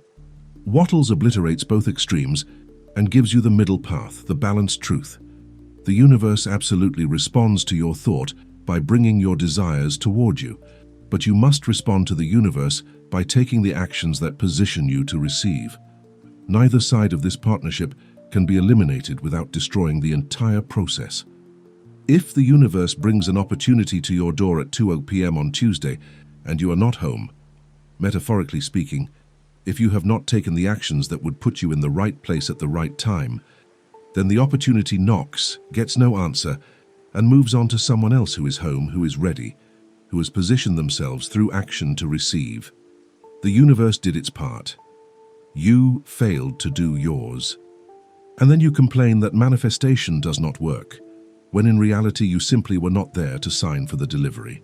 You were sitting on your couch visualizing, wondering when your package would arrive, not realizing it had already arrived and left because you had not prepared to receive it. So the synthesis of power is this: you master the internal work of thought, holding your vision clear and stable, impressing it upon the formless substance with faith and gratitude. This activates the universal forces that begin bringing your desire toward you through channels you could not possibly have identified or accessed on your own. Simultaneously, you master the external work of action, performing efficient acts in the present moment with the energy of certainty and thanks, building the channel through which the wealth can flow, positioning yourself physically and practically to receive what is being brought to you. You are not doing one or the other. You are doing both simultaneously, consistently, as an integrated practice. Your thought sets the pattern. Your action creates the form. Your vision determines the destination. Your efficient acts build the bridge to that destination. The universe pushes from its side, you pull from yours. And when both forces are operating in perfect alignment, the manifestation happens with an ease and speed that seems miraculous, but is actually mechanical, the inevitable result of natural law properly understood and applied. This is why Wattles can make such bold promises about the science of getting rich. It is not hype. It is not exaggeration. It is not wishful thinking. When you understand and apply both sides of the equation, thought and action, vision and deed, internal alignment and external positioning, you become an unstoppable force of manifestation. You are working with the entire power of the universe, channeling infinite creative force through your finite but focused human agency. You are playing your proper role in the cosmic economy, taking your place as a conscious creator who receives the substance from the formless and shapes it into form through deliberate action. This is your birthright, your purpose, the reason you have been given consciousness and will and a physical body. You are here to create, to manifest, to demonstrate the power of aligned thought and action. And when you claim this identity, when you step fully into your role as co-creator, everything changes because you are no longer at war with reality, no longer confused about why things do or do not manifest, but you are operating with the precision of someone who understands the law and works with it rather than against it. Now let us speak directly to the truth of your situation, wherever you find yourself as you receive these words. Perhaps you have been visualizing for years with minimal results, wondering what is wrong with you or what is wrong with the teaching. Perhaps you have been working hard, grinding away with tremendous effort, but the wealth you desire continues to elude you. Perhaps you are new to this understanding and feel overwhelmed by the gap between your current circumstances and your desired reality. Wherever you are, whatever your history, whatever your current level of success or struggle, hear this.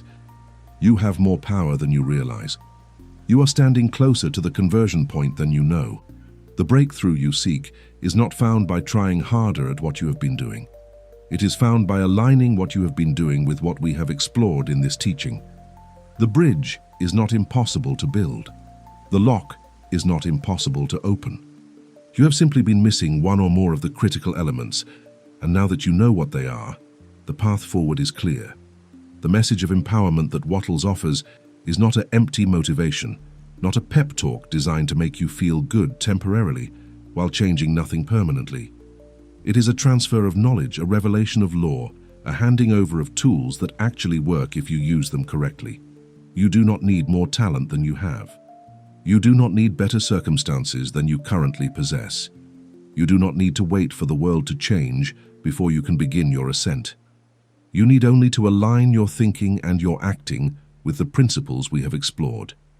Clarity of vision, efficient action in the present moment, physical embodiment of your desired identity, overfilling your current place with excellence, gratitude infused into every movement.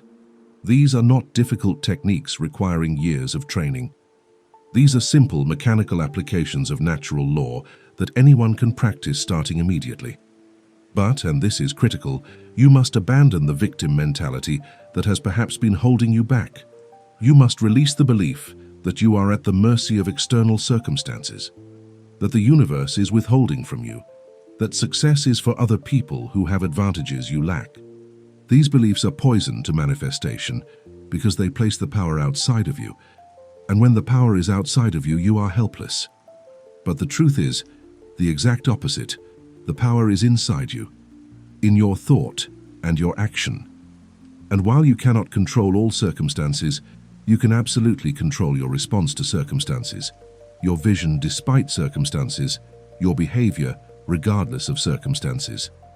And it is this internal alignment, this consistent demonstration of who you intend to become regardless of who you currently appear to be, that creates the bridge. The external world is plastic, responsive, malleable. It will conform to your persistent internal pattern. But you must provide that pattern through aligned thought and action, and you must maintain it long enough for the physical world to catch up to your vision. You are not weak. You are not unlucky. You are not cursed or forgotten or passed over by the universe. You are a powerful creative being who has perhaps simply not yet learned to wield your power with precision. But that changes now. With this understanding, with this knowledge of how thought becomes thing through the mechanism of aligned action, you have everything you need. The universe is ready to respond to you. The formless substance is waiting for your clear impression. Opportunities are preparing to present themselves the moment you position yourself to receive them through efficient action. The only variable is you. Will you apply what you have learned, or will you set this knowledge aside and continue operating with the incomplete understanding that has produced your current results? The choice is yours, and the choice is urgent, because every day you delay is another day the wealth could be flowing but is not. Another day, the bridge could be building but is not. Another day, you could be living your vision but are not. The empowerment Wattles offers is not permission to be reckless or arrogant. It is not an excuse to ignore practical wisdom or to burn bridges in your current life. It is the sober recognition that you have been given specific laws, specific tools, specific principles, and if you use them correctly, if you think in the certain way and act in the certain way, you will get specific, predictable results. This is not faith as blind belief. This is faith as confidence in natural law. The same confidence you have that dropped objects will fall or that planted seeds will grow. The laws of manifestation are just as reliable as the laws of physics or agriculture, but they require your participation, your understanding, your consistent application. And now you have that understanding. Now you know what the conversion point is, how it operates, what is required from you to activate it. The question is not whether the law works. The question is whether you will work the law. So receive this as the message it is intended to be. You are capable. You are ready. You are worthy. Not because of anything you have achieved or any superiority you possess over others, but because you are a human being, an individualized expression of the same intelligent substance that creates galaxies and orchestrates the turning of the seasons, and it is your nature, your design, your purpose to create, to manifest, to bring the invisible into visibility through aligned thought and action. You have been doing this your entire life, actually, but perhaps unconsciously, haphazardly, without understanding the mechanics. Now you understand. Now you have the blueprint. Now you have the combination to the lock. What will you do with this knowledge? Will you nod in intellectual agreement and then change nothing about how you think and act? Or will you take this seriously, treat it as the scientific method it is, and begin immediately applying it to your life day by day, action by action, until you have built the bridge completely and crossed over into the reality you have been visualizing? The universe is not against you. The universe is not withholding from you. The universe is waiting for you to clarify your vision, waiting for you to take aligned action, waiting for you to open yourself with gratitude to receive what is already being brought toward you. The delay is not on the universe's end. The delay has been on your end, in incomplete understanding or incomplete application. But that delay ends now if you choose to end it. The conversion point awaits. The bridge awaits. The wealth awaits. Everything you have been desiring is on the other side of the gap, and now you know exactly how to close that gap. Think clearly, act efficiently, move with gratitude, overfill your current place, embody your vision in every micro movement, persist until the lock opens. This is not complicated. This is not mysterious. This is mechanical, scientific, reliable, and it is available to you right now, in this moment, which is the only moment in which you have any power. The question is, will you use that power? So we arrive at the end of this exploration, but it is not an ending. It is a beginning, a turning point, a moment of decision. Everything you have learned will remain theoretical, intellectual, an interesting set of ideas that you once heard about, unless you do something with it. Knowledge without application is worthless, perhaps worse than worthless, because it creates the illusion of progress while producing no actual change. You now know what the conversion point is. You now understand how thought becomes thing through the bridge of aligned action. You now have the blueprint for manifestation that has been tested and proven by those who have applied it fully. But none of this knowledge will benefit you unless you take the single action that Wattles is demanding of you right now, in this present moment. Stop waiting and start moving. Do not wait for a change of environment before you act. This is perhaps the most common trap, the most seductive excuse, the most reasonable sounding justification for delay that exists. You tell yourself, once I have more money, then I will invest. Once I have more time, then I will start my project. Once I have more confidence, then I will take action. Once the circumstances are better, then I will begin living according to my vision. And all of this, every variation of this, is backwards. You do not wait for a change of environment before you act. You get a change of environment by acting. The action comes first. The changed circumstances come second as a result of the action. If you wait for perfect circumstances before you take action, you will wait forever, because circumstances never change for those who refuse to act. The universe does not rearrange itself to comfort your hesitation. The universe responds to your action by rearranging circumstances to match your demonstrated commitment. This is the final teaching, the ultimate test of whether you have understood anything we have explored. What is the one action you can take right now? Not tomorrow, not next week, not when things settle down. Right now, in this present moment, what is the single action that is most aligned with your vision, most efficient given your current situation, most likely to move you one step closer to your goal? It might be a small action, making a phone call, sending an email, researching something specific, cleaning a corner of your room, writing a single page. It does not matter how small the action is. What matters is that it is aligned, it is efficient, and it is taken now. Because that one action taken now breaks the spell of inaction. It proves to yourself and to the universe that you are serious. It begins the momentum that compounds into massive results. It lays the first section of pipe that will eventually carry abundant water. It sets the first tumbler of the combination lock that will eventually open completely. And here is the challenge, the call to action, the final test. After you have taken that one action, you do not stop. You do not congratulate yourself and return to passive waiting. You immediately identify the next action and take that one too. And then the next, and the next, day after day, moment by moment, building your bridge one efficient act at a time, maintaining your vision with unwavering clarity, infusing every movement with gratitude and certainty, overfilling whatever place you currently occupy, physically embodying the success you desire until your body and your circumstances both reflect your internal vision. This is the practice. This is the discipline. This is the certain way. And if you do this, if you actually do this rather than just understanding it intellectually, you will manifest your desires as surely as planted seeds produce harvests, because you will be working with natural law rather than against it, and natural law never fails. So let this not be just another video you watched, another teaching you appreciated, another moment of inspiration that fades by tomorrow. Let this be the moment you stop waiting. Let this be the day you begin building your bridge in earnest, not with anxiety or desperation, but with the calm certainty of someone who understands the law and trusts it completely. Write in the comments, "I act now." Not as a magic spell, not as a ritual that will somehow force the universe to respond, but as a declaration to yourself, a public commitment, a stake in the ground that says, "I have received this knowledge, I understand it, and I am applying it, starting immediately." Let the bridge be built. Let the conversion point open. Let the wealth that has been waiting to flow into your life finally find its channel. The universe has done its part. Now do yours. Act now. Build now. Move now. Because the only time you have is now, and the only moment that matters is this one.